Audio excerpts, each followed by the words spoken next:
నిజంగా మనం పడే కష్టం. ఒక పక్క ఇంటి పని చూసుకోవాలి, ఇంకొక పక్క పొలం పని చూసుకోవాలి. ఇవన్నీ చూసుకుంటూ ఇబ్బందులు పడుకుంటూ ఇంటిని నడుపుతా ఉన్నాం. మరి అంత కష్టపడి మీరు సీడ్ పత్తి పండిస్తే దేశంలో అన్ని దగ్గరలకు మన గద్వాల సీడే పోతుంది. మన జోగులాంబ గద్వాల జిల్లాలో ఉన్న సీడే అంతటా కూడా పత్తి రైతులు వాడతారు. కానీ ఇక్కడ మాత్రం నిమిషానికి మిమ్మల్ని వేధిస్తా ఉన్నారు.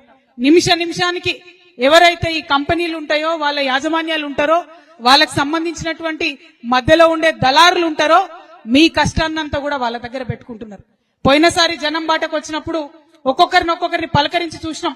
మా పొలం కుదవబెట్టుకున్న మా దళారుల దగ్గర డబ్బులు వచ్చేంత వరకు కూడా పొలం రాదు. అట్లా పొలం ఎకరాలు కోల్పోయినటువంటి రైతులు అనేక మంది ఉన్నారు. మరి వాళ్ళందరూ కూడా కలెక్టర్ గారి సమక్షంలో మాట ఇచ్చి 2 నెలలైంది, ఇంతవరకు కూడా బకాయిలు ఇస్తలేరు. ఇప్పుడు ఎగబెట్టేటటువంటి ప్రయత్నం చేస్తా ఉన్నారు. కాబట్టి గద్వాల ఖచ్చితంగా రావాల్సిందే. వచ్చి ఇక్కడి నుంచి నేను ప్రభుత్వానికి హెచ్చరిక చేస్తా ఉన్నా, కరెక్ట్ వారం రోజుల టైంలో ఏదైతే మా సీడ్ పత్తి రైతులకు బకాయి ఉందో ఎటువంటి కొర్రీలు లేకుండా అవి మీరు విడుదల చేయాల్సిందే.